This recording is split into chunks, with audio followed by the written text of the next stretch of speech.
কড়াইয়ে জল গরম করতে দেওয়া হয়েছে। আমার জলটা গরম হয়ে এসেছে।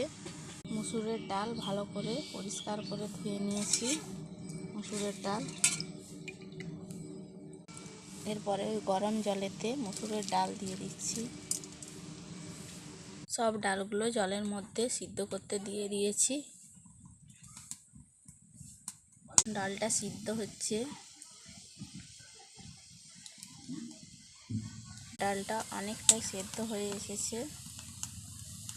পরিমাণ মতো নুন দিয়ে দিচ্ছি, তো হলুদের গুঁড়ো দিয়ে দিচ্ছি। ভালো করে নাড়িয়ে নিচ্ছি। নুন আর হলুদ দিয়ে ভালো করে সেদ্ধ করে নিচ্ছি।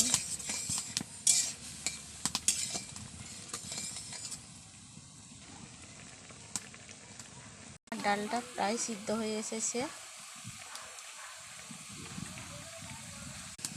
সরু সরু করে আম কেটে নিয়েছি, ওই কাটা আমগুলো ডালের মধ্যে দিয়ে দিচ্ছি, দিয়ে ভালো করে নাড়িয়ে নিচ্ছি। আমার আমগুলো প্রায় সিদ্ধ হয়ে এসেছে।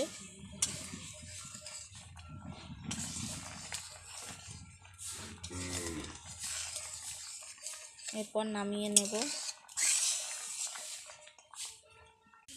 একটা পাত্রে ডালটা তুলে নিয়েছি, এরপর তুলে নেব। কড়াইতে সামান্য সরষের তেল দিয়েছি, এরপর দুটো শুকনো লঙ্কা ফাটিয়ে দিয়ে দিচ্ছি। সামান্য 5 ফোড়ন দিয়ে দিচ্ছি।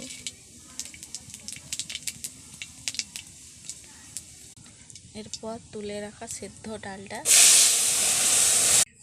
ডালটা দিয়ে দিয়েছি।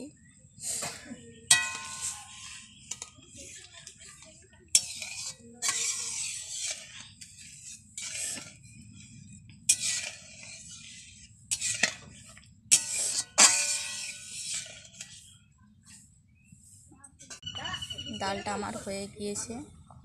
দেখো কত সুন্দর হয়েছে। এই গরমকালে ভাতের সাথে আম ডাল খেতে দারুণ লাগবে।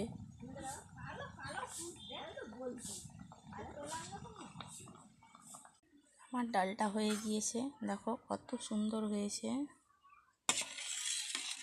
দেখো এই গ্রীষ্মকালে ভাতের সাথে খেতে দারুণ লাগবে আম ডাল।